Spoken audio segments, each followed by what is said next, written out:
It's kind of cool when you speak Spanish like that. Not all Spanish speaking people speak like that, but people find it cool because most of the rappers in the world and reggaeton players, they use that slang, that accent to sing their songs because it's cool. It's like, you know, like the English that we use when we're rapping or something like that.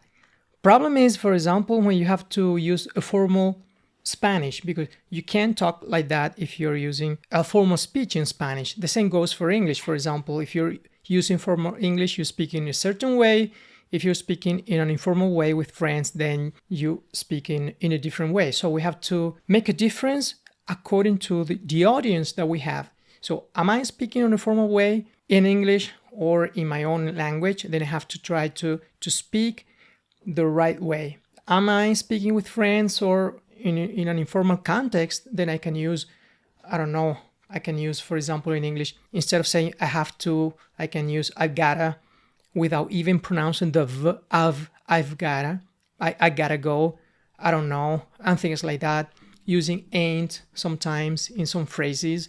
But if you're in a formal context, then you have to try to use the correct way. And in my case, I'm bringing those mistakes that I have in my own language in English because sometimes, even in English, I don't pronounce the plural in the right way. Sometimes I forget to add the S for the plural because I don't add it in Spanish. Of course, I don't aspire the S in English when I'm speaking in English. That's okay. But sometimes I miss the plural S. Or sometimes, for example, I use don't instead of doesn't for the third person singular. No problem at all because there are native people that also use don't instead of doesn't. And it takes practice to polish that pronunciation. It takes practice a lot. The more you practice, the more you get better.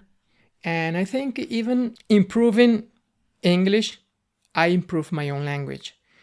I realized that it was hard for me to speak in a formal Spanish accent because I wanted to teach my kids. I wanted to talk to my kids in Spanish, and it was hard for me to choose what Spanish to use with them. My Cuban accent, the one that I use when I'm in the countryside with my parents, or the Cuban accent that I use with my friends, or my Cuban accent the correct way from the university when I was at university in a formal situation.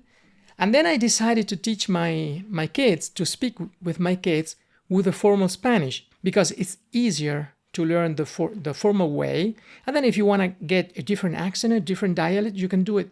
You can do it on your own later on.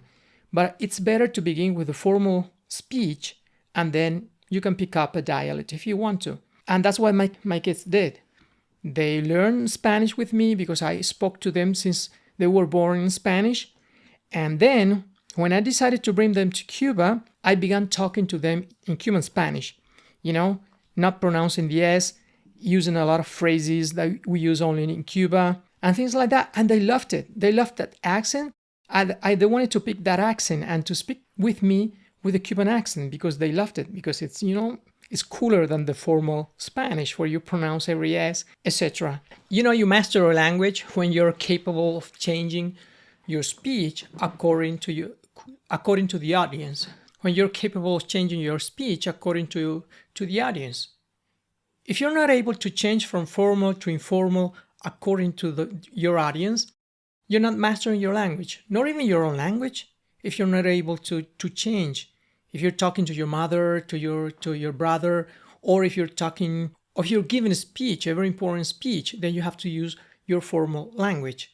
The more you know the language, the more you learn, the more you practice, then the better you're gonna be able to imitate whatever accent you want. I hope these tips can help you keep practicing like I'm doing now. I used to be more fluent in English a long time ago, but when I came to live here in Italy about 20 years ago, I quit speaking English. I didn't quit speaking English. I didn't have the chance to practice my English. I was using Italian most of the times, English only written English for clients. And so now I'm trying to retake my fluency in English. Okay, I hope we have the chance to have a talk face to face so that we can practice English and also to talk about these tips. And also if you If you need any help with Spanish, so don't hesitate, get in touch, and we can have a chat also in Spanish. So see you soon. Bye.